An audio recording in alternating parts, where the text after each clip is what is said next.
So hello friends, welcome back to my YouTube channel.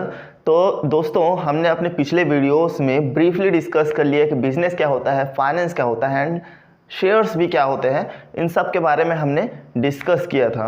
अब हम discuss करने वाले हैं टैक्स के बारे में। हम बेसिकली 3 चीज़ों में टैक्स कैसे कैसे लगते हैं इसके बारे में डिस्कस करेंगे। सबसे पहले हम डिस्कस करने वाले हैं एफडी में किस दर या फिर कैसे कैसे टैक्स लगता है उसके बारे में डिस्कस करेंगे। उसके बाद हम शेयर्स में एंड म्यूचुअल फंड्स में कैसे टैक्स लगते हैं इसके बारे में डिस्कस करेंगे। और लास्ट में रियल एसेट्स में आपकी जो कमाई होती है उस पर टैक्स कैसे लगता है इसके बारे में भी डिस्कशन करने वाले हैं इस वीडियो में। तो लास्ट तक इस वीडियो तक बने रहें और लास्ट में एक ऐसा तरीका बताऊंगा जिससे रियल एसेट से होने वाली कमाई में आप लाखों रुपए भी बचा सकते हैं। तो आइए चलते हैं वीडियो की ओर। तो दोस्तों, चलते हैं अपने वीडियो की ओर हम और समझते हैं एफडी में टैक्स कैसे लगता है। तो दोस्तों, सबसे पहले हमको ये जानना है कि एफडी में जो भी हमको इंटरेस्ट मिलता है वो 100% टैक्सेबल होता है। और जो इनकम हमें दूसरे सोर्सेज से मिलती हैं, जैसे अपनी सैलरी, अपने किसी बिजनेस से प्रॉफिट मिलता है, उसमें टैक्स लगता है। मतलब डायरेक्ट टैक्स जो हम इनकम टैक्स देते हैं उसी के अंडर आता है अपना ये इंटरेस्ट, है ना। इसी के साथ में हमको देना पड़ता है। इसको और क्लियर करने के लिए हम एक एग्जांपल का सहारा लेते हैं। जैसे आपने 1 लाख रुपए एफडी में डिपॉजिट किए हैं, उस 1 लाख में आपको 6% पर ईयर इंटरेस्ट मिलता है। तो 1 साल का आपका इंटरेस्ट बन जाता है 6,000 रुपये। 6,000 रुपये उसको आपको अपने इंटरेस्ट बन जाता है 6,000। और अगर आप 20% स्लैब के अंतर्गत आते हैं, मतलब टैक्स स्लैब जो टैक्स रिजीम है इंडिया का 20% के अंतर्गत आते हैं, तो आपको 20% ही टैक्स इसमें लगेगा। तो अगर आपका इंटरेस्ट 6,000 रुपये है तो आपको 1,200 रुपये का टैक्स लगेगा इस इंटरेस्ट अमाउंट में, है ना। इसमें भी एक ट्विस्ट होता है। जैसे मान लीजिए इस बार कि आपका जो एफडी अमाउंट है वो 1 लाख नहीं है, 10 लाख है। तो 10 लाख में आपका जो इंटरेस्ट अमाउंट हो जाता है वो 60,000 का हो जाता है। 60,000 में आपका जो टैक्स है वो 12,000 का है। तो 12,000 उसमें टीडीएस कटता है। जो टीडीएस का फुल फॉर्म कई लोग नहीं जानते होंगे, इसको मैं बता देता हूँ। टीडीएस मतलब होता है टैक्स डिडक्टेड टू सोर्स। मतलब जिस सोर्स से आपको पैसा मिल रहा है वही टैक्स अमाउंट डायरेक्ट गवर्नमेंट को भेज देता है। मतलब कि जैसे एक और होता है कि जब आपका पैन कार्ड बैंक से लिंक होता है तो 10% जो अमाउंट होती है टैक्स की वो डायरेक्ट सरकार को बैंक द्वारा भेज दी जाती है। और अगर आपका पैन कार्ड बैंक से लिंक नहीं है तो 20% जो अमाउंट है आपके टैक्स का वो डायरेक्ट बैंक द्वारा सरकार को भेज दी जाती है। अब इसको एक एग्जांपल के जरिए हम समझने की कोशिश करते हैं। मान लीजिए आपको मिला 60,000 रुपये इंटरेस्ट के तौर पे। 60,000 का इंटरेस्ट मतलब 60,000 रुपये का टोटल जो टैक्सेबल अमाउंट है वो हो जाता है अपना 12,000। 12,000 में अगर 10% काटती है, 10% बैंक टीडीएस चार्जेस काटती है, तो हमारा जो 6,000 रुपये है 6,000 डायरेक्ट बैंक द्वारा सरकार को भेज दिया जाएगा। इसमें भी एक बात जानने लायक है कि कितनी अमाउंट होगी हमारी तब टीडीएस कटेगा। तो इसका आंसर है 40,000 के ऊपर जब हमारा अमाउंट जाता है इंटरेस्ट का अमाउंट, तब बैंक टीडीएस काटती है और गवर्नमेंट को डायरेक्ट भेज देती है अपना टैक्स अमाउंट। अब कई लोगों के मन में आता है कि एक्स्ट्रा चार्जेस बैंक क्यों काटती है, हमारे इंटरेस्ट में हमारा हक होना चाहिए, सरकार एक्स्ट्रा चार्जेस क्यों लगाती है। तो इसका जवाब है नहीं, सरकार एक्स्ट्रा चार्जेस लगाती ही नहीं है। जितना आपका टैक्स बनता है, जैसे मान लीजिए 60,000 का इंटरेस्ट बन रहा था, उसमें से 12,000 रुपये आपके टैक्स के थे जो आपको डायरेक्ट अपने इनकम टैक्स के साथ देने थे। तो उस अमाउंट में 10% अगर टीडीएस काट के सरकार को दे दिया गया है तो उस 10% को आप फिर से क्यों देंगे, है ना। तो जो 10% 12,000 था, 6,000 टीडीएस के द्वारा सरकार को भेज दिया गया, तो 12,000 माइनस 6,000 बचा 6,000 आपको इनकम टैक्स के साथ में देना होगा। ये ट्विस्ट होता है, थोड़ा सा दिमाग लगाइए, समझ में आ जाएगा। तो दोस्तों जल्दी से हम अगले टॉपिक की ओर मूव ऑन करते हैं। हमारा अगला टॉपिक है शेयर, जो कि मेरा फेवरेट है, मुझे बहुत पसंद है।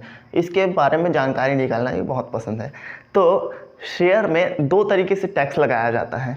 सबसे पहला होता है शॉर्ट टर्म के लिए, दूसरा होता है लॉन्ग टर्म के लिए। तो शॉर्ट टर्म के लिए बोला जाता है short term capital gain, long term के लिए बोला जाता है लॉन्ग टर्म कैपिटल गेन। मतलब इसमें टैक्स दो तरीके से लगता है, 1 साल से नीचे वालों के लिए अलग, 1 साल से ऊपर वालों के लिए अलग। मतलब आपने कोई भी अमाउंट इन्वेस्ट किया है, तो अगर आपने 1 महीने, 2 महीने, 6 महीने, 7 महीने, मतलब 1 साल से कम के लिए अगर 11 महीने 29 दिन किए, तब भी जब आपने 1 साल से कम के लिए इन्वेस्ट किया है तो आपको उस पर 15% टैक्स देना होगा। मतलब मान लीजिए आपने 1 लाख रुपए इन्वेस्ट किए, उसमें आपको 20,000 रुपये का गेन हुआ। मतलब आपका टोटल अमाउंट कितना हो गया, 1,20,000, जिसमें 20,000 आपका अमाउंट हुआ, जिस गेन हुआ आपका कैपिटल गेन, उस पर आपको टैक्स लगेगा 15%, है ना। तो जितना अमाउंट हमने गेन किया उस पर टैक्स लगता है। इसको थोड़ा ध्यान दीजिए। कई लोग जो अमाउंट होता है अपना 1 लाख, उसी का 15% निकाल देते हैं और वो टैक्स है ऐसा करके समझते हैं, है ना। पर ऐसा नहीं होता, ऐसा गलत है। तो ये होता है अपना शॉर्ट टर्म, और एक होता है लॉन्ग टर्म के लिए, जो 1 साल से ऊपर के लिए होते हैं। 1 साल से ऊपर के लिए अगर आपने इन्वेस्ट किया है तो उस पर आपको 10% टैक्स चार्ज होगा। मतलब मान लीजिए आपका 1,20,000 का हुआ 1 साल के बाद, तो 1 साल के बाद अगर आपका 1,20,000 हुआ तो 20,000 का 10% के हिसाब से आपका 2,000 रुपये टैक्सेबल होगा, 2,000 टैक्स कटेगा, है ना। ये होता है। और अलग से अगर आपका और कटा तो वो होता है ब्रोकेज, उसके बारे में हम डिस्कस नहीं करेंगे, वो हर प्लेटफॉर्म में अलग अलग होता है ना। तो जो टैक्स अमाउंट डायरेक्ट गवर्नमेंट काटती है वो होता है 10% एंड 15%। 10% लॉन्ग टर्म के लिए, 15% शॉर्ट टर्म के लिए। इसमें भी एक ट्विस्ट होता है कि मतलब इसमें भी एक ट्विस्ट है जो आपको बताना मैं ज़रूरी समझता हूँ। जैसे 2018 से पहले जो लॉन्ग टर्म गेन होते थे, लॉन्ग टर्म में आपको जितने भी गेन होते हैं तो उसमें आपको 0 टैक्स लगता था पहले। अभी आपको 10% लगता है। 2018 के बाद आपको जितना भी कैपिटल गेन होता है, लॉन्ग टर्म कैपिटल गेन, उसमें आपको 10% टैक्स चार्ज किए जाते हैं। तो एक बार और रिवाइज करते हैं कि 10% long term capital gain, 15% short term capital gain. तो जल्दी से वीडियो को बड़ा ना करते हुए हम अपने अगले टॉपिक की ओर बढ़ते हैं। अब हमारा अगला टॉपिक है रियल एसेट। रियल एसेट मतलब संपत्ति, जैसे ज़मीन, घर, मतलब अपार्टमेंट, ये सब की जो खरीदी बिक्री होती है वो आता है अपना रियल एसेट में। इस पर टैक्स किस तरह से लगता है, ये बड़ा इंटरेस्टिंग टॉपिक है। मैं जब सुना ना, पहली बार जब देखा, मैं पढ़ा इसके बारे में, तो मुझे इसके बारे में समझ नहीं आया। जब एक बार और समझा तब जाके समझ में आया। आप समझने की कोशिश करिए, ठीक है।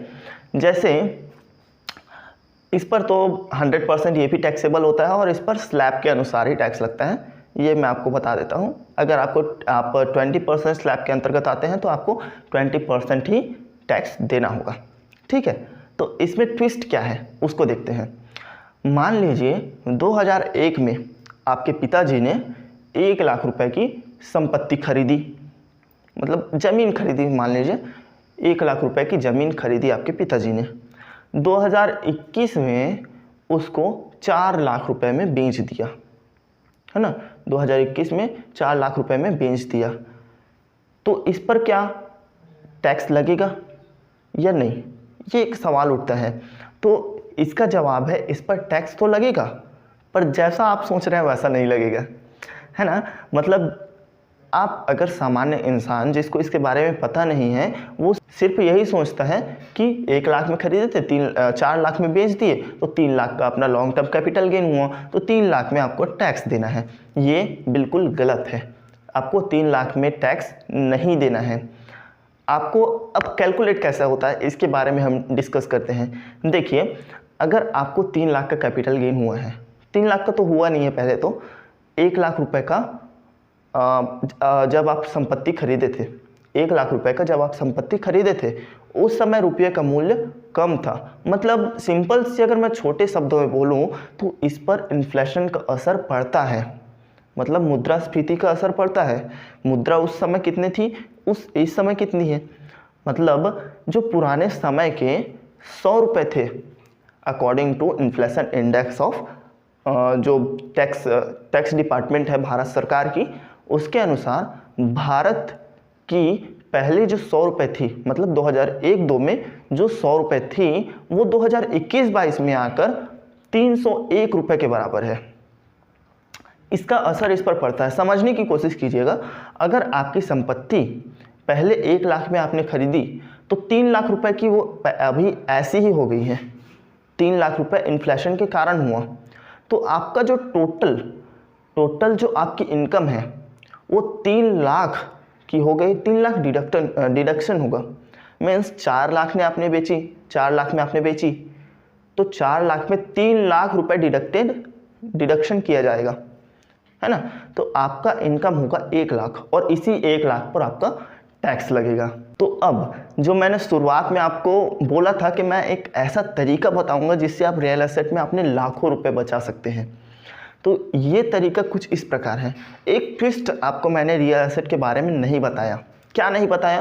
कि रियल एस्टेट की खरीदी बिक्री में आपको जो प्रॉफिट होता है, अगर आपने जितनी भी संपत्ति है 1 लाख में खरीदा, 2 लाख में बेचा, तो आपको 1 रुपये भी टैक्स नहीं लगेगा। ये सरकार के द्वारा छूट दी गई है कि 1 लाख रुपए आपका गेन होता है किसी भी रियल एस्टेट बिजनेस में, तो उस पर टैक्स नहीं लगेगा।